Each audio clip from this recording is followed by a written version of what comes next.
ہے کہ اللہ کریم اس مہینے میں رحمتوں اور برکتوں کے دروازے کھول دیتا ہے، اس مہینے میں مغفرتوں کے انتظام ہو گئے ہیں۔ اللہ کرے کہ ہم ماہ رمضان کی قدر کرنے والے بن جائیں۔ رب عز و جل قرآن مجید میں اس ماہ مبارک کے بارے میں فرماتا ہے، ماہ رمضان کی آپ اہمیت کا اندازہ اس بات سے بھی لگائیں کہ پورے قرآن میں صرف ایک ہی مہینے کا ذکر ہے، اور وہ مہینہ کون سا ہے؟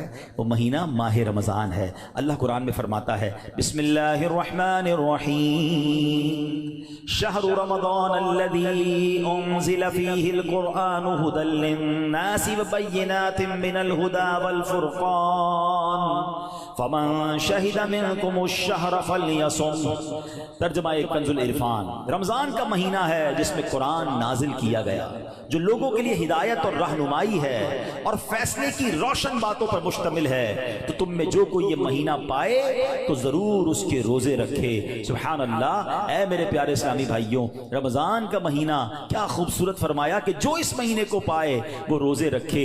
پیارے اسلامی بھائیوں، رمضان المبارک کی شان کیسی ہے؟ جس کو بھی رمضان ملتا ہے نا اس کو گویا لاٹری لگتی ہے۔ میں آپ کو واقعہ سناتا ہوں، بہت امیزنگ واقعہ ہے۔ پیارے آقا علیہ الصلوۃ والسلام کی بارگاہ میں بڑے صحابی ہیں، بلند مرتبہ صحابی ہیں، حضرت طلحہ بن عبید اللہ رضی اللہ تعالیٰ عنہ فرماتے ہیں کہ ایک مرتبہ دو شخص نبی پاک کی بارگاہ میں ایک ساتھ آئے، دونوں نے کلمہ پڑھا، صحابی ہونے کا درجہ حاصل کر لیا، بڑے نیک اور پرہیزگار تھے، اور ان میں سے ایک عبادت اور ریاضت میں بہت زیادہ محنت کرتے تھے۔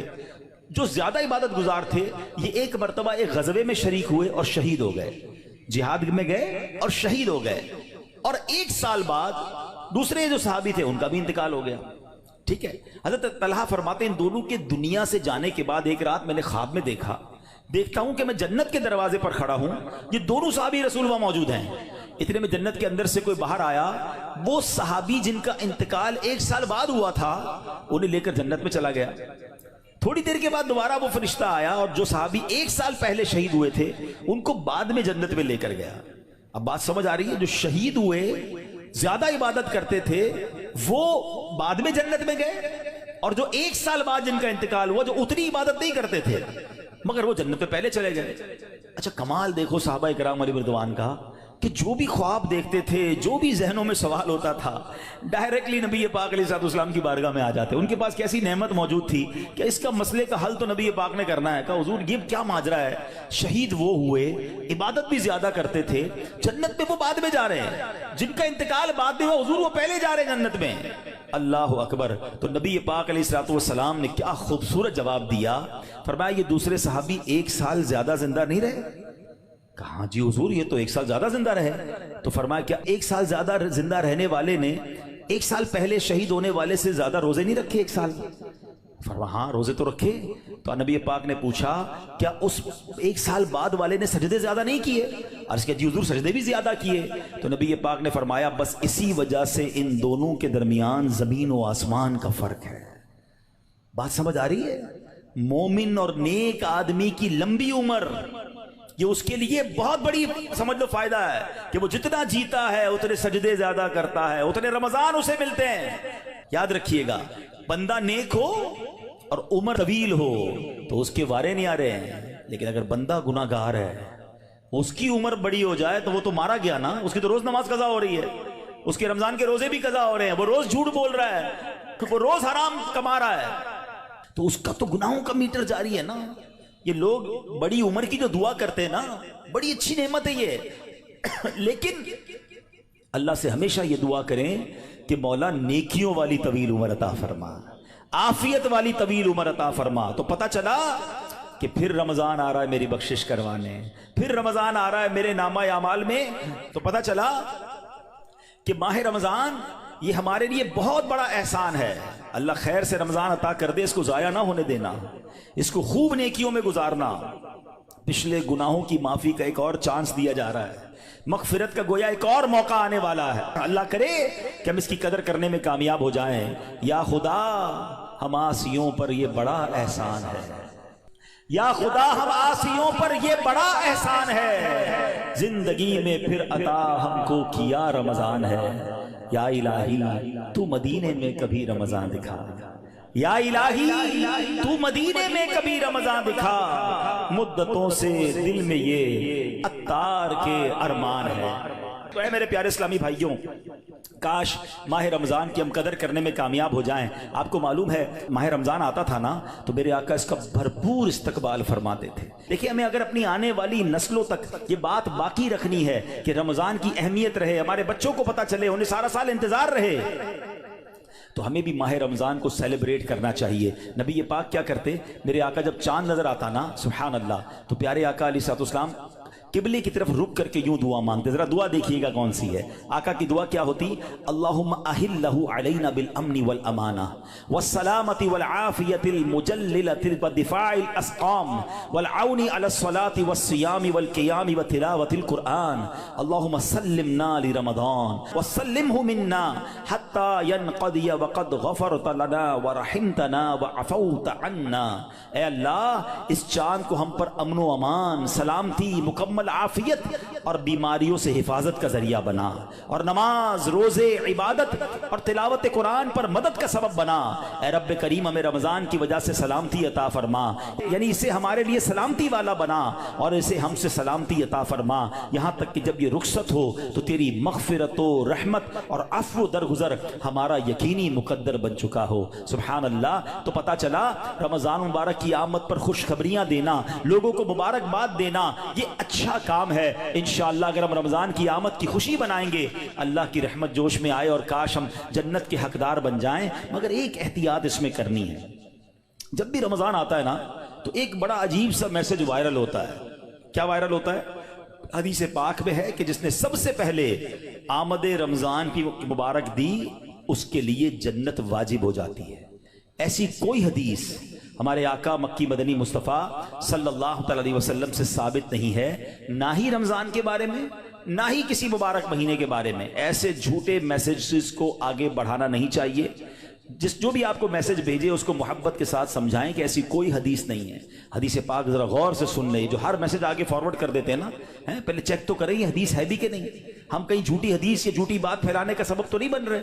حدیث پاک سنیے گا، من کذب علی متعمدا فلیتبوأ مقعدہ من النار۔ آقا فرماتے جس نے مجھ پر جان بوجھ کر جھوٹ باندھا، مثلا نبی پاک علیہ الصلوۃ والسلام نے کوئی بات فرمائی نہیں تھی اور یہ کہہ دیا کہ پیارے آقا علیہ الصلوۃ والسلام کی حدیث ہے، تو ایسا بندہ اپنا ٹھکانہ جہنم میں بنا لے۔ تو بالکل بھی لوگ اچھا یہ تو عجیب ہے نا، کہیں بیٹھے اللہ قرآن میں یہ فرماتا ہے بھائی، قرآن میں آیا ہے، کدھر آیا ہے بھائی یہ اس کو بھی نہیں پتا ہے، حدیث میں یہ بات آئی ہے، بھائی کون سی حدیث کس کتاب ہے پتہ کچھ نہیں ہے، اپنی طرف سے بولی جا رہے ہیں۔ بھائی کس نے کہا ہے آپ کو قرآن میں آیا ہے، حدیث میں آیا ہے؟ آپ کو جب پتہ نہیں ہے، آپ کو یاد نہیں، اتنا سخت معاملہ ہے، نبی پاک کی طرف جھوٹ باندھنا ہے، اور آقا نے کیا فرمایا، اپنا ٹھکانہ جہنم بنایا۔ تو آپ کہہ دیں میں نے کہیں پڑھا ہے، ہو سکتا ہے میں نے کہیں سنا ہے، قرآن اور حدیث کی بات کرتے تو لرزہ آ جانا چاہیے، ایک زبر زیر پیش کا ہم فرق نہیں کر سکتے قرآن میں، اور جناب اللہ نے قرآن میں یہ فرمایا، تم کو نہیں پتا قرآن میں یہ ہے، بحث کریں گے اور قرآن کو بیچ میں لے آئیں گے۔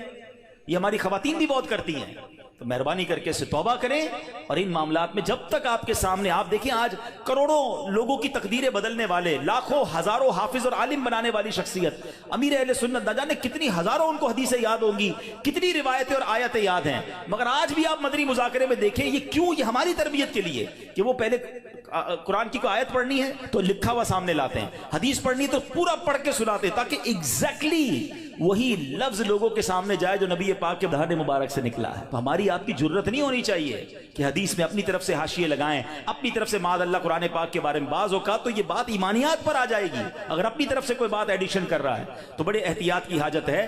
البتہ ماہ رمضان ایک اور خوبصورت آیت سنیے گا، اس میں قرآن پاک نے جو ہم پر رمضان کے روزے فرض کیے گئے نا اس کا ریزن بیان کیا، یعنی ہماری شریعت ہم سے چاہتی کیا ہے۔ روزے تو ہم برسوں سے رکھ رہے ہیں، بچپن سے روزے رکھ رہے ہیں، کئی ایسے یہاں ایسے ہوں گے، لیکن اس روزے سے میں حاصل کیا کرنا ہے؟ قرآن کیا فرماتا ہے سنو، اللہ قرآن میں فرماتا ہے، یا ایھا الذین آمنوا کتب علیکم الصیام کما کتب علی الذین من قبلکم، اے ایمان والو تم پر روزے فرض کیے گئے جیسے تم سے پہلے لوگوں پر فرض کیے گئے تھے، مگر آگے ریزن بتایا گیا کیوں کیے گئے، لعلکم تتقون، قرآن کہتا ہے تاکہ تم پرہیزگار بن جاؤ۔ آج سمجھ لیں، میں اس موضوع کو تھوڑا اور مزید ڈیفائن کروں گا کہ روزے فرض ہونے کی وجہ قرآن نے کیا بیان کی؟ لعلکم تتقون، تاکہ تم پرہیزگاری اختیار کرو، تم پرہیزگار بن جاؤ۔ اس آیت کریمہ میں جو روزے کی اعلیٰ ترین حکمت اور بہت بڑا فائدہ بیان کیا گیا، ایکچولی اس میں چھپا ہوا ہے لعلکم تتقون، تاکہ تم پرہیزگار بن جاؤ۔ اے میرے پیارے اسلامی بھائیوں، پتہ چلا کہ مبارک مہینہ ہے جس میں ہمیں تقوی حاصل کرنا ہے۔ آپ نے علماء کرام کا بیان سنا ہوگا، وہ بعض علماء کہتے ہیں الحمدللہ رب العالمین والعاقبۃ للمتقین۔ اس کا معنی پتہ ہے؟ اے ہائے، یقین کریں کبھی کبھی خطبہ ہی ہلا دیتا ہے یہ جملہ اگر سمجھ آ جائے نا کہ تمام تعریفیں اس رب کے لیے ہیں جو عالمین کا رب ہے، والعاقبۃ للمتقین، جو آخرت ہے نا، جو بعد والی زندگی ہے وہ ہے ہی متقین کے لیے، تو ہم کدھر جائیں گے؟ اگر ہم متقیوں میں نہیں ہیں تو پھر ہمارا کیا بنے گا؟ اب ذرا غور کیجئے، تقوی یہ بڑی کمال کی نعمت ہے، آسان نہیں ہے، مگر سبحان اللہ رمضان کا روزہ جو ہے وہ ہمیں متقی بنانے آیا ہے۔ قرآن کہتا بھی یہی ہے لعلکم تتقون، تاکہ تم پرہیزگار بن جاؤ، متقی بن جاؤ۔ سبحان اللہ، تقوی کتنی بڑی دولت ہے۔ حضرت ابو سعید خدری رضی اللہ تعالیٰ عنہ سے روایت ہے، رسول اکرم نور مجسم شفیع معظم صلی اللہ علیہ وسلم نے ایک صحابی کو نصیحت کرتے ہوئے فرمایا علیک بتقوی اللہ فانہ جماع کل خیر، تم پر تقوی لازم ہے کہ بے شک تقوی تمام بھلائیوں کا مجموعہ ہے، تمام بھلائیوں کا کمبینیشن کیا ہے؟ وہ تقوی ہے۔ حجت الاسلام امام محمد غزالی فرماتے ہیں اے عزیز، تجھے جاننا چاہیے کہ تقوی ایک نایاب خزانہ ہے، اگر تم اس خزانے کو حاصل کرنے میں کامیاب ہو گئے تو تم بہت بڑی کامیابی حاصل کر لو گے۔ یوں سمجھو کہ دنیا اور آخرت کی تمام بھلائیاں تقوی میں جمع کر دی گئی ہیں۔ اور وہ تقوی کیسے ملے گا؟ وہ روزے سے ملتا ہے۔ اگر بندہ صحیح معنوں میں روزہ رکھ لے تو انشاءاللہ وہ تقوی اختیار کر لے گا۔ تو اے میرے پیارے اسلامی بھائیوں، اب ذرا غور کیجئے، ایکچولی رمضان کو نئی زندگی پانے کا مہینہ قرار دیا گیا۔ یہ بڑی کمال کی بات سنیے گا، شاید آپ کو حیرانی ہوگی کہ صوفیہ کرام کے مطابق انسان 2 مرتبہ پیدا ہوتا ہے۔ ہر انسان، صوفیہ کرام کہتے ہیں 2 مرتبہ پیدا ہوتا ہے۔ پہلی ولادت تو وہ مشہور ہے، جب ہم دنیا میں آئے، کوئی 30 سال پہلے آیا، کوئی 40 سال، ڈیٹ آف برتھ ڈے بناتے نا، وہ تو پہلی ولادت ہے۔ فرمایا دوسری ولادت وہ ہوتی ہے کہ جب بندہ دل کی پاکیزگی حاصل کر لیتا ہے، جب بندہ باطنی بیماریوں سے، حرص، لالچ، ہوس، دنیا کی محبت، تکبر، خود پسندی سے اپنے آپ کو پاک کر لیتا ہے، یہ اس کی دوسری ولادت ہوتی ہے۔ یعنی زندگی میں ایک موقع ملتا ہے بدلنے کا، ٹرن اراؤنڈ ہونے کا، اپنے آپ کو سدھارنے کا، سچی توبہ کرنے کا۔ ایک بار پھر رمضان آ رہا ہے، آؤ دوبارہ جی لیتے ہیں، آؤ دوبارہ بدل جاتے ہیں، آؤ اپنے رب سے دوستی کر لیتے ہیں۔ جو زندگی گزری ہمیں سب کو معلوم ہے کیسی گزری، کیوں نہ یہ رمضان اپنے آپ کو بدلنے کا مہینہ بنا دیں۔ اللہ نے پھر موقع دے دیا ہے۔ اے میرے پیارے اسلامی بھائیو، اس بات کو اس طرح سمجھیے، ایک بزرگ بڑی عمر کے تھے، ان کی عمر 60 یا 70 سال تھی، بال بھی سفید تھے۔ کسی نے کہا حضور آپ کی عمر کتنی ہے؟ کہتے 4 سال۔ کہ حضور کیوں مذاق کر رہے ہیں، اتنی بڑی عمر ہے، آپ کے تو اپنے پوتے پوتیاں ہوں گی، آپ کہہ رہے ہیں 4 سال عمر ہے۔ کہتے ہیں بات یہ ہے کہ عمر تو بہت زیادہ ہے، بس توبہ کیے ہوئے 4 سال ہی ہوئے ہیں، اللہ سے دوستی کیے ہوئے 4 ہی سال ہوئے ہیں، باقی زندگی تو کھیلوں میں، گناہوں میں گزار دی ہے۔ اب آپ سنبھالیں تو کام اپنے سنور جائے، ہم نے تو کمائی سب کھیلوں میں گوائی ہے، پتہ نہیں ہم کب بدلیں گے، کب وہ زندگی پھر حاصل کریں گے، ورنہ زندگی کیسے گزر رہی ہے۔ ہم میں سے بہت سارے اچھی طرح جانتے ہیں کہ صبح ہوتی ہے، شام ہوتی ہے، زندگی یوں ہی تمام ہوتی ہے۔ کبھی کبھی تو ڈر لگتا ہے یار کہ زندگی بڑھ رہی ہے، ہمارے گناہ بڑھ رہے ہیں، نیکیاں بڑھ رہی ہیں۔ کبھی سوچے تو صحیح، کوئی بیلنس شیٹ تو بناؤ کہ ہر گزرنے والا دن ہم اپنی موت کے قریب ہو رہے ہیں۔ یہ جو برتھ ڈے پر خوشی بناتے ہیں ان کو سوچنا چاہیے، میں نہیں کہتا ناجائز ہے، لیکن جس کی 20 سال کا ہو گیا، 25 سال، 30 سال، آپ سمجھ رہے ہیں آپ آگے بڑھ رہے ہیں، آپ موت کے قریب ہو رہے ہیں، ایک زندگی کا سال کم ہو رہا ہے، ہر گزرنے والا دن ہم قبر کے قریب ہو رہے ہیں۔ عقل کیا کہتی ہے کہ جو قبر کے جتنا قریب ہوتا جائے اسے نیکیاں اور بڑھانی چاہیے، مگر ہمارا تو ماجرا ہی الگ ہے۔ اعلیٰ حضرت کہتے ہیں نا، نفس یہ کیا ظلم ہے جب دیکھو تازہ جرم ہے، نفس یہ کیا ظلم ہے جب دیکھو تازہ جرم ہے، نہ تمہاں کے سر پہ اتنا بوجھ بھاری، واہ واہ، روز جرم، روز گناہ، روز خطائیں، ہمارا بنے گا کیا؟ تو کتنی کمال کی بات اس بزرگ نے کہی کہ میری عمر تو 4 سال ہے، کیونکہ اس سے پہلے والی زندگی تو میں شمار ہی نہیں کرتا ہوں. توبہ کی ہے, نمازیں شروع کر دی ہیں, اللہ کو راضی کرنے والے کام شروع کیے, یہی میری اصل زندگی ہے. تو اے میرے پیارے اسلامی بھائیوں, کاش ہمیں یہ بات سمجھ آ جائے اور ہم توبہ کرنے والے بن جائیں. اللہ پاک کے نبی حضرت عیسیٰ علیہ نبینا علیہ الصلوۃ والسلام کا فرمان ہے, لن یلج ملکوت السماوات من لم یولد مرتین, یعنی جو بندہ 2 مرتبہ پیدا نہیں ہوتا وہ آسمانی بادشاہت میں داخل نہیں ہو سکتا. یہ بزرگوں کے اقوال ملتے ہیں کہ دوسری زندگی کب ملی تمہیں؟ توبہ کے بعد والی زندگی, اللہ سے دوستی والی زندگی. اے شراب پینے والو, اے نماز قضا کرنے والو, اے حرام کام کرنے والو, اے چھپ چھپ کر گناہ کرنے والو, اے چوری کرنے والو, اے ڈاکہ ڈالنے والو, اے ماں باپ کو ستانے والو, کب تک گناہ کرو گے؟ آؤ وہ مہینہ آ رہا ہے جس مہینے میں ہمیں رب سے دوستی کرنی ہے, جس مہینے میں ہمارے دشمن, ارے ہمیں بہکاتا کون ہے؟ ابلیس نا, شیطان. اسی شیطان کو تو رمضان میں بند کر دیا جاتا ہے. کتنا ہمارے لیے کام آسان ہو گیا, بہکانے والا ہی بند ہے. اب تو توبہ کر لو, اب تو رب سے دوستی کر لو, اب تو اپنی لائف کو ریوائیو کر کے نشاط ثانیہ ایک نئی زندگی حاصل کر لو کہ چلو اس رمضان سے پہلے والی زندگی دوسری, اور اب زندگی الگ ہے. اب اللہ کی رضا والی زندگی, اب سجدوں والی, اب نماز والی, اب حلال والی زندگی ہوگی. آپ نے 2 صحابی کے واقعات سنے, 1 سال زندہ رہے زیادہ, وہ شہید سے آگے بڑھ گئے کیونکہ وہ 1 سال انہوں نے سجدوں میں, نمازوں میں, روزوں میں گزارا. ہمارا ہر سال ہمارے نہ جانے کتنے گناہوں میں اضافہ کرتا ہوگا. ہمیں یہ غور کرنا چاہیے. کاش اب زندگی کو بدلنے میں کامیاب ہو جائیں. حدیث پاک میں فرمایا, ان لکل شیء بابا وان باب العبادۃ الصیام, بے شک ہر چیز کا دروازہ ہوتا ہے اور روزہ عبادت کا دروازہ ہے. تو ہے میرے پیارے اسلامی بھائیوں, کاش ہم روزے کی اہمیت کو سمجھیں. ہمارا ایک اور بڑا پرابلم ہے, ہم نے روزے کا نام بس بھوکا پیاسا رہنے کو سمجھ لیا ہے. لوگ جناب ہمارے یہاں تو ایسے بھی لوگ پائے جاتے ہیں, بات آپ کو عجیب لگے گی. میں بہت چھوٹا تھا, ہمارے علاقے میں جب لوگ ساری رات جاگتے ہیں تو ایک صاحب کے بارے میں کسی نے عذرائے مذاق کہا کہ یہ صاحب بھونپو تو بھونپو روزہ رکھتے ہیں. میں نے کہا یہ کون سا روزہ ہوتا ہے؟ ہم جب چھوٹے تھے, اب تو پتہ نہیں وہ سائرن بجتے ہیں, بھونپو کہتے تھے اس کو, سحری کا سائرن تو افطار کا سائرن. میں نے کہا یہ کون سا روزہ ہے؟ کہ ساری رات جاگتے ہیں, سحری کر کے سو جاتے ہیں اور اب افطار میں جا کے اٹھتے ہیں. تو نہ ظہر پڑی, نہ عصر پڑی, مغرب کا بھی پتہ نہیں ہے, یہ کون سا روزہ ہے؟ صرف کیا بھوکا پیاسا ہی رہنا ہے؟ فلمیں ڈرامے دیکھ رہے ہیں لوگ, موبائل پہ گیمز چل رہی ہیں, میوزک چل رہا ہے. ہم کیوں رمضان کی نہیں سمجھ رہے؟ روزہ کس چیز کا نام ہے؟ دیکھو یہ کیسے بندے کو پلٹا دیتا ہے اگر صدق کے دل کے ساتھ روزہ رکھا جائے. حضرت شیخ ابو بکر شبلی کا واقعہ سنیے گا. کہتے ہیں اپنی زندگی کا ایک حیرت انگیز واقعہ بیان کیا آپ نے. ایک مرتبہ ایک قافلے کے ساتھ میں ملک شام جا رہا تھا, تو کہتے ہیں کہ راستے میں اچانک ڈاکوؤں کی جماعت نے ہمارے قافلے پر اٹیک کیا اور قافلے والوں کا ساز و سامان لوٹ کر اپنے سردار کے سامنے ڈھیر کر دیا. جانچ پڑتال کرنے لگے, ایک شخص کے سامان سے بہت ساری شکر اور بادام نکلے. ڈاکو تو ڈاکو ہوتے ہیں, انہوں نے جناب کہا چلو مال بھی ملا اور پیسے کھانا بھی ملا, تو سب نے شکر اور بادام کھانا شروع کر دی. مگر میں نے دیکھا کہ ڈاکوؤں کا سردار کھا نہیں رہا کچھ. تو شیخ ابو بکر شبلی کہتے ہیں بھائی تم کیوں نہیں کھا رہے؟ لوٹ تو لیا ہے, سب کھا رہے, تم خاموش ہو. تو کہتا ہے میرا روزہ ہے. شیخ ابو بکر شبلی کہتے ہیں کہ ایک طرف تو لوگوں کا مال لوٹ رہے ہو, لوگوں سے پیسے لوٹ رہے ہو, اور تم روزہ بھی رکھے ہوئے ہو, یہ کیا بات ہوئی؟ تو کیا کہتے ہیں وہ ڈاکو کا سردار کہتا ہے کہ اللہ پاک سے صلح کے لیے کوئی راہ بھی تو باقی رکھنی چاہیے نا. مجھے پتا ہے میں غلط کر رہا ہوں, مگر رب کو راضی کرنے کے لیے کوئی راستہ تو باقی رکھوں نا.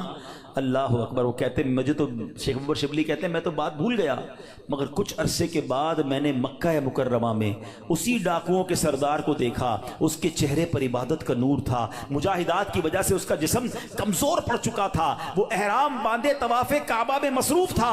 اسی حالت میں دیکھ کر مجھے ایک بار پھر حیرت ہوئی. میں نے ان سے پوچھا تم وہی نہیں جو ڈاکوؤں کے سردار تھے؟ کہتے ہاں بات یہ ہے کہ میں وہی ہوں, اور سنیے اسی روزے نے میری اللہ پاک سے صلح کروا دی ہے. یہ روزہ عبادت کا دروازہ ہے, اس کی اہمیت کو سمجھنا ہے. روزہ رکھ کر جو لوگ گناہ کر رہے ہیں, رمضان کی راتوں میں جو گناہ کر رہے ہیں, خدا نہ ایسا نہ کریں. اور آئیے گناہوں بھری زندگی سے ہمیں اپنے آپ کو بدلنا ہے. صحابی رسول حضرت جابر بن عبداللہ کا کمال کا فرمان ہے. میں نے خود زندگی میں پہلی بار جملہ پڑھا, لیکن کیا کمال کی بات آپ فرماتے ہیں. آپ فرماتے لا تجعل یوم صومک و یوم فطرک سواء. فرماتے تمہارے روزے کا دن اور بغیر روزے کا دن, ان دونوں کو ایک جیسا مت رکھو. بات بڑی پتے کی ہے. تم بغیر روزے کے جیسے ہوتے ہو, روزے میں بھی ویسے ہی ہو. روزے کا دن الگ ہونا چاہیے، اس دن عبادتیں زیادہ ہونی چاہیے، اس دن گناہوں سے بدلنا ہونا چاہیے، اس دن میرے اندر اور تبدیلی آنی چاہیے۔ کاش آنکھوں کا روزہ ہو کہ میری آنکھیں حرام نہ دیکھیں، کاش زبان کا روزہ ہو کہ میری زبان جھوٹ نہ بولے، کسی کا دل نہ دکھائے، کاش میرے ہاتھ بھی روزے میں ہوں، یہ ہاتھ کسی ظلم کی طرف نہ بڑھیں، کاش میرے پیر بھی روزے والے ہوں، یہ پیر مجھے کسی حرام کے اڈے کی طرف نہ لے جائیں۔ اللہ کرے کہ صرف بھوکا پیاسا نہیں، ہم اپنے پورے جسم کا روزہ رکھیں، اپنے کردار کا روزہ رکھیں، میری ذات سے کسی کو تکلیف نہ پہنچے۔ اور سچی بات بتاؤں، روزہ تو بہت سارے لیسن دیتا ہے۔ تقوی کی بات ہو رہی ہے نا، ایکچولی تقوی کی شاندار پریکٹس بھی ہمیں روزہ کرواتا ہے۔ مجھے بتائیے، جب ہم روزہ رکھتے ہیں اور افطار کا وقت قریب آنے والا ہوتا ہے، لاکھوں کروڑوں لوگ روزہ رکھتے ہیں پوری دنیا میں، اب دیکھیں تو اربوں لوگ روزہ رکھتے ہیں، کوئی ایک اسلامی بھائی، بچہ بچی مجھے بتا دیں، اسلامی بھائی اسلامی بہن، کہ جو روزے سے پہلے چپکے سے گھر میں جائے، کوئی دیکھنے والا نہ ہو اور کچھ کھانا پینا کھا لے۔ آپ کے ساتھ کئی بار ایسا ہوا ہوگا کہ افطار سے پہلے آپ گھر گئے ہوں گے، گھر میں کوئی نہیں ہے، آپ نے فریج کھولا ہوگا، کوئی ٹھنڈا شربت پڑا ہوا ہے، فروٹ کٹا ہوا ہے، گھر میں پانی کا جگ بھی پڑا ہوا ہے، آپ کو پیاس بھی لگ رہی ہے، گھر میں کوئی بھی نہیں ہے، کوئی ایک ایسا جس نے چپکے سے پانی پی لیا ہو۔ جب کوئی نہیں دیکھ رہا، بھائی کیوں نہیں پیا آپ نے؟ تو آپ کیا جواب دیں گے؟ کون دیکھ رہا ہے؟ اللہ دیکھ رہا ہے، ایسا ہی ہے نا؟ اچھا یہ تو چلے کھانے پینے کی بات ہے، ہم افطار سے پہلے عصر کی نماز پڑھ رہے ہیں، حلق خشک، تھکے ہارے، وضو خانے پر گئے، وضو کر رہے ہیں، جب کلی کرتے ہیں تو ہمارے منہ میں پانی آ چکا ہے، منہ اور حلق میں کتنا فاصلہ ہے؟ 1 انچ کا بھی فاصلہ نہیں ہے، کوئی دیکھ بھی نہیں سکتا کہ میں نے کلی کر کے پانی کتنا باہر نکالا، کتنا اندر ڈال دیا۔ تو ایک آدھا گھونٹ پی لو بھائی، کسی کو نہیں پتا چلے گا۔ تو آپ کیا جواب دیں گے؟ کون دیکھ رہا ہے؟ جواب ذرا بلند آواز سے دو نا، کون دیکھ رہا ہے؟ کمال کی بات ہے، دیکھو روزہ کیسی شاندار پریکٹس کرا رہا ہے۔ میں اکیلا ہوں، کھا پی اس لیے نہیں رہا ہوں کہ اللہ دیکھ رہا ہے۔ اور آپ کو پتہ یہی کھانا پینا سحری کا وقت ختم ہونے سے پہلے بھی حلال، افطار کا وقت ہو گیا اس کے بعد پھر حلال، صرف اس ٹائم میں نہیں کھا پی رہا، حلال چیزیں تھی روزے کی وجہ سے بعد میں رک گیا۔ تو جو رب تمہیں کھاتے پیتے دیکھ رہا ہے وہ حرام کام کرتے نہیں دیکھتا؟ اب سوچیں، یہ شاندار، ہم ہر سب جتنے مسلمان ہیں پریکٹس کرتے ہیں رمضان میں، بالکل پکی پریکٹس ہوتی ہے۔ اللہ دیکھ رہا ہے اس لیے نہیں کھاؤں گا، اللہ دیکھ رہا ہے پھر فلم کیوں دیکھتے ہو، اللہ دیکھ رہا ہے پھر حرام کیوں دیکھتے ہو، اللہ دیکھ رہا ہے تم جھوٹ کیوں بولتے ہو۔ رمضان میں بھی گناہ کر رہے ہیں لوگ، اور رمضان کے بعد تو دھڑلے سے کر رہے ہیں۔ کیا میرا رب معاذ اللہ تمہیں صرف کھاتے پیتے دیکھ سکتا ہے؟ تمہیں حرام کام کرتے ہوئے، حرام کماتے ہوئے، جھوٹ بولتے ہوئے، کسی پر زیادتی کرتے ہوئے نہیں دیکھ رہا؟ اس وقت کیوں خیال نہیں آتا اللہ دیکھ رہا ہے؟ اس کا مطلب یہ ہوا کہ اللہ کی رحمت سے ہمیں پریکٹیکلی تقوی کی پریکٹس کرائی جاتی ہے رمضان میں، تاکہ ہم تگڑے ہو جائیں، ہم روحانی طور پہ مضبوط ہو جائیں۔ شیطان کو بند کر دیا جاتا ہے، لیکن جیسی شیطان آزاد ہوتا ہے، جو مسجد صبح و شام بھری رہتی ہے وہ خالی ہو جاتی ہے، جناب پھر غلط گناہوں کے کام شروع ہو جاتے ہیں۔ کیوں؟ ارے ہماری تو پریکٹس کروائی گئی رمضان میں کہ رمضان کے بعد بھی مضبوط رہیں۔ آئیں اس بار ایسی پکی سچی نیت کر لو کہ انشاءاللہ رمضان کا بھی انتظار نہیں کریں گے، آج سے انشاءاللہ اب نمازوں کی پابندی شروع ہو جائے گی انشاءاللہ، آج سے اب گناہوں کو چھوڑ کر رمضان کا استقبال کرنا ہے نا۔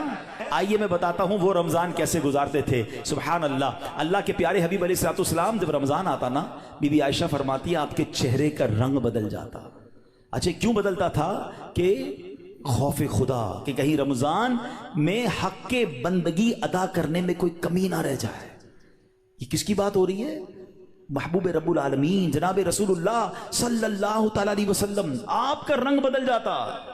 کیا کبھی ایسا ہوا کہ رمضان میں ہمارے چہرے کا رنگ بدلے، کہ ہم ڈر جائیں کہ یا اللہ رمضان تو مل گیا، کہیں اس کا ادب کر سکوں گا کہ نہیں؟ ٹینشن ہی کسی کو نہیں ہے، فکر ہی کوئی نہیں ہے۔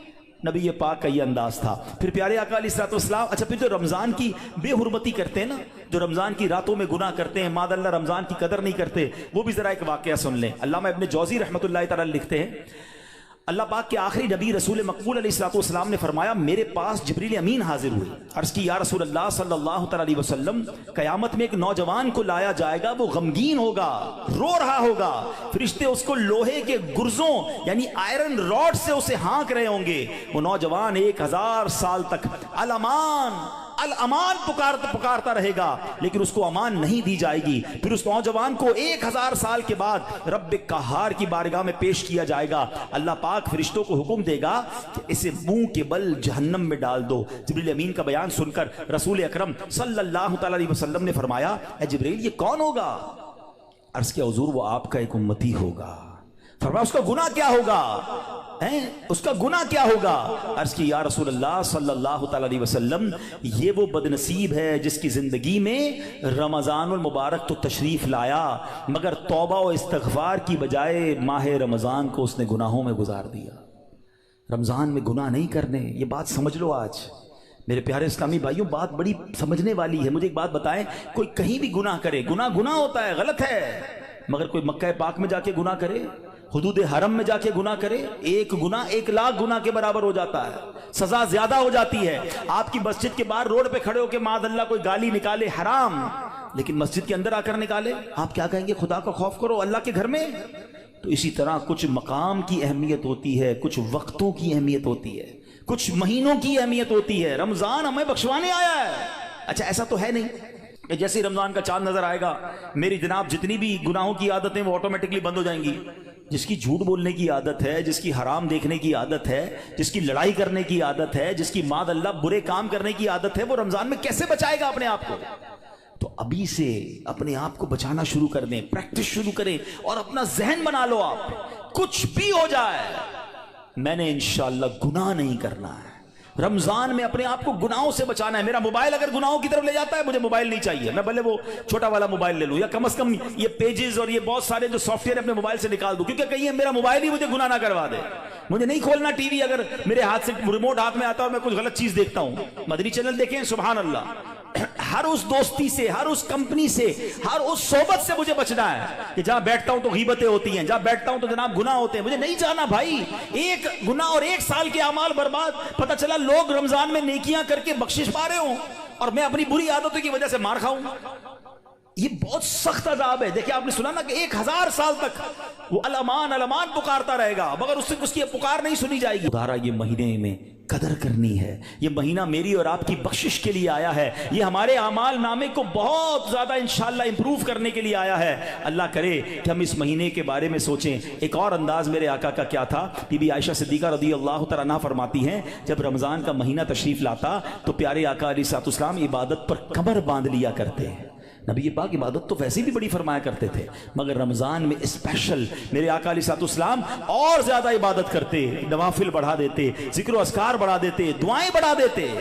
تو ہمیں بھی رمضان میں پلان کرنا ہے کہ میں نے انشاءاللہ تلاوت قرآن کرنی ہے، میں نے رمضان میں اتنے نوافل پڑھنے ہیں، میں نے انشاءاللہ اتنے درود پڑھنے ہیں، میں نے آپ فضول کاموں سے بچنے لگ جائیں، آپ کی ویسے ہی ٹائم میں بڑی برکت ہو جانی ہے۔ اچھا رمضان المبارک میں پیارے آقا کا ایک اور انداز، نبی پاک رمضان میں 20 رکعت تراویح پڑھتے تھے۔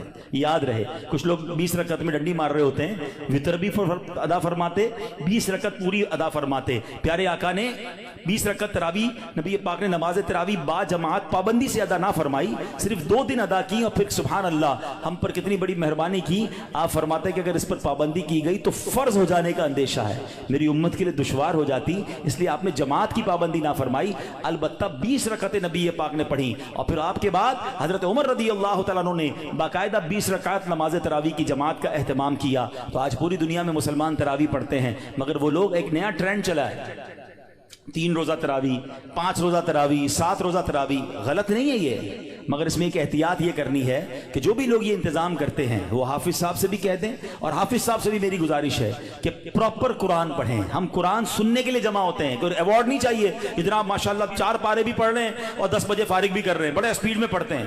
وہ اسپیڈ میں پڑھ رہے ہیں، قرآن پڑھنے کا ثواب مل بھی رہا ہے کہ نہیں؟ ٹھیک ہے نا، کچھ سمجھ ہی نہیں آ رہا تلاوت کیا ہو رہی ہے۔ تو یہ کوئی ریس نہیں لگی ہوئی، اللہ کا کلام ہے، اس کے آداب ہیں، اس کی جناب کوئی طریقہ کار ہے، اس کی پروناؤنسیشنز ہیں۔ بعض اوقات مخارج کی غلطی اور صحیح طریقے سے نہ پڑھنا ثواب کی بجائے گناہ ہوتا ہے۔ تو پڑھنے والے بھی احتیاط کریں اور ایسی جگہ ہی جا کر پڑھیں کہ جہاں صحیح معنوں میں صحیح تلفظ کے ساتھ تلاوت ہوتی ہو۔ لیکن اگر کوئی 3 روزہ، 5 روزہ، 7 روزہ تراویح پڑھتا ہے، ٹھیک ہے، اگر صحیح تلاوت ہوئی اور آپ کی نماز ہو گئی، اوکے، عاشقان رسول کے ساتھ آپ نے پڑھی، ماشاءاللہ۔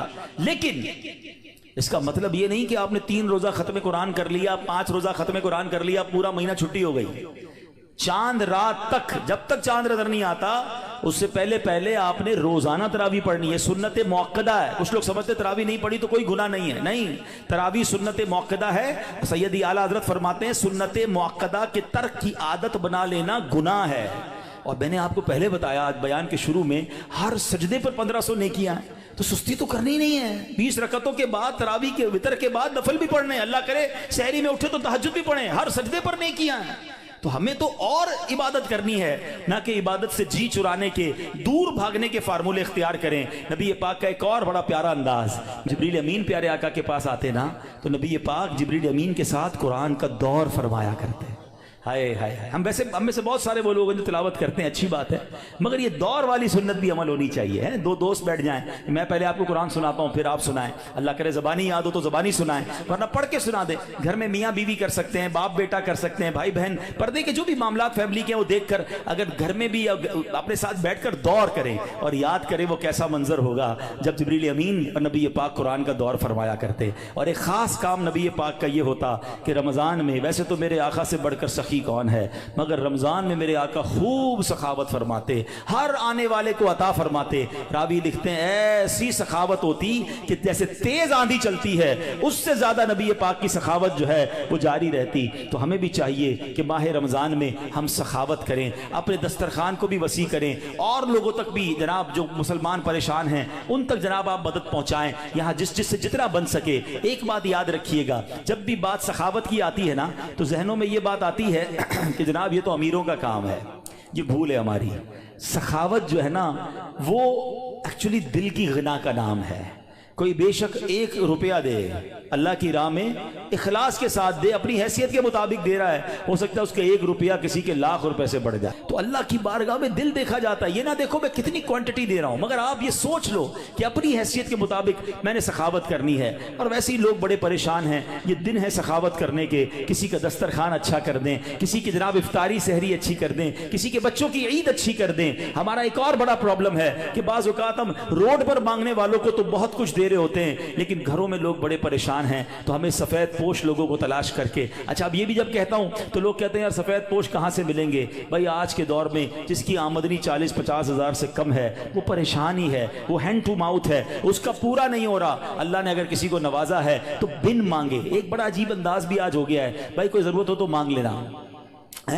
کہاں سے مانگے گا جس نے ساری زندگی جمعے کی نماز پڑھ کے خود ہی کچھ نہ کچھ چندہ دیا تھا, اب اس کے پیسے کم ہو گئے ہیں, وہ کیسے مانگے گا؟ کبھی مانگا ہی نہیں اس نے. آپ کیوں کسی کو مانگنے پر مجبور کر رہے ہیں کہ مجھ سے مانگ لینا میں دے دوں گا؟ نہیں, مجھے اور آپ کو رب بن مانگے دے رہا ہے. ہم لوگوں کو کہہ رہے ہیں ہم سے مانگے. ہم خود دیکھ لینا ہمارے ملازمین میں, ہمارے پڑوسیوں میں, ہمارے رشتہ داروں میں جو اس لیول کے لوگ ہیں, اور اگر اللہ نے آپ کو دیا ہے تو بن مانگے دینے کی عادت ڈالیں. خوشی خوشی ان کے گھر پہ سامان بھجوا دیں, راشن بھجوا دیں, کیش بھجوا دیں. ان کے چہرے پہ مسکراہٹ آپ دیکھیے گا. کبھی زندگی میں وہ نہیں مانگیں گے, وہ قرضہ لے لیں گے مگر کبھی کسی سے مانگیں گے نہیں, کیونکہ مانگنا ان کو کبھی آیا ہی نہیں. اللہ ان کو کبھی مانگنے کی نوبت میں نہ لائے, اللہ ہمیں بھی نہ لائے. اللہ سے ہم دعا کرتے ہیں کہ اے مولا ساری زندگی دینے والا بنائی رکھنا, کبھی مانگنے کی نوبت نہ آئے. اللہ ہاتھ اوپر والا عطا فرما, کبھی پھیلانے والا ہاتھ عطا نہ فرما. اللہ کے آگے ہاتھ پھیلائیں گے, اللہ کبھی مخلوق کے سامنے یہ نوبت نہ لائے. لیکن ہمیں بھی یہ خیال رکھنا چاہیے کہ جن کو اللہ نے نوازا ہے وہ اپنے مسلمان بھائیوں کی خیر خواہی کریں. تو بہرحال میرے پیارے اسلامی بھائیوں,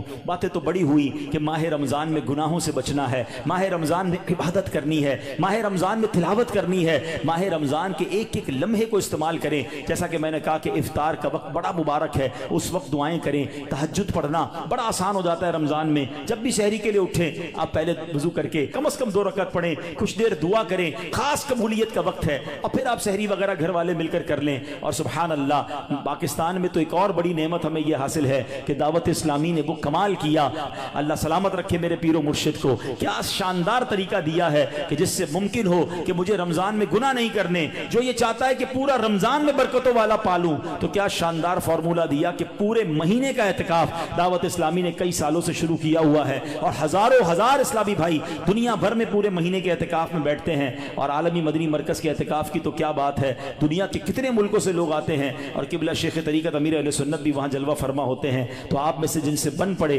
زندگی میں کوئی ایک رمضان تو ایسا ہو کہ ہم پورا مہینہ اللہ کے گھر میں بیٹھ جائیں. اور پھر اعتکاف کی تو کیا شان ہے, نبی پاک فرماتے ہیں من اعتکف ایمانا واحتسابا غفر له ما تقدم من ذنبه. آقا فرماتے ہیں جو ایمان کی حالت میں ثواب حاصل کرنے کے لیے اعتکاف کرے اس کے پچھلے سارے گناہ معاف کر دیے جاتے ہیں. تو آخری عشرے کے اعتکاف کی تو شان ہی نرالی ہے, پورا مہینہ نہیں تو آخری عشرے کا اعتکاف کریں. کیوں کہ ایک رات ہے, ہاں وہ بڑی کمال کی رات ہے. قرآن پاک میں رمضان کا تو ذکر آیا نا، اس رات کے لیے تو پوری سورت آئی ہے سورہ قدر کے نام سے۔ ہمارے آقا کتنے مہربان ہیں، یہ نہ فرمایا کہ پورے سال میں کبھی بھی لیلۃ القدر آ جائے پورا سال ڈھونڈنا پڑتی، یہ بھی نہ فرمایا کہ پورے رمضان میں کوئی بھی رات لیلۃ القدر ہے تلاش کرو پورا مہینہ ڈھونڈنا پڑتا۔ فرمایا رمضان کے آخری عشرے کی 5 طاق راتوں میں سے ایک رات لیلۃ القدر ہے، اسے تلاش کر لو۔ حدیث کا مضمون ہے، تو پھر اسی لیے اعتکاف کیا جاتا ہے کہ 10 دن اگر ہم مسجد میں ہیں تو جو بھی رات شب قدر ہوگی وہ ہمیں حاصل ہو جائے گی، تو ممکن ہو سکے تو رمضان کے آخری عشرے کا اعتکاف کر کے لیلۃ القدر کی برکتیں حاصل کریں۔ رب کریم سے پھر دعا ہے، اے مولا ہمیں صحت کے ساتھ عافیت کے ساتھ ماہ رمضان نصیب فرما، پورے روزے رکھنا نصیب فرما، پوری تراویح پڑھنا نصیب فرما، اور جو بخشے جائیں اے اللہ ان بخشے ہوں کے صدقے ہم گناہ گاروں کی بھی بخشش فرما۔ الحمدللہ ماہ رمضان میں لوگ اپنی زکوٰۃ اپنے عطیات دیتے ہیں، پہلے اپنے غریب رشتہ داروں کا خیال رکھیں، اور اس کے بعد میری گزارش ہے عاشقان رسول کی عظیم تحریک دعوت اسلامی، وہ تنظیم جس نے دنیا بھر میں کمال کر دکھایا ہے، لاکھوں لاکھ حافظ قرآن اور جناب ناظرہ قرآن پڑھنے والے فارغ کیے، تو اپنی زکوٰۃ میں اپنے عطیات میں رمضان میں جو عید کا فطرہ دیں، ان تمام چیزوں میں دعوت اسلامی کو ضرور آپ نے اس کو کنسیڈر کرنا ہے، اس کا ساتھ دینا ہے۔ اللہ کریم سے دعا ہے کہ رب کریم ہمیں اپنی دعوت اسلامی کا دل کھول کر ساتھ دینے کی توفیق عطا فرمائے۔ صلو علی الحبیب۔ اگر آپ اس کلام کو سنتے سنتے آخر تک پہنچ چکے ہیں تو ظاہر ہے آپ کو یہ کلام پسند آیا ہوگا۔ اسی طریقے کے اور کلام سننے کے لیے ہمارے چینل کو سبسکرائب کیجئے اور بیل آئیکن پریس کر دیجئے۔ ملتے ہیں اگلی ویڈیو میں ایک اور کلام کے ساتھ، جب تک کے لیے خدا حافظ۔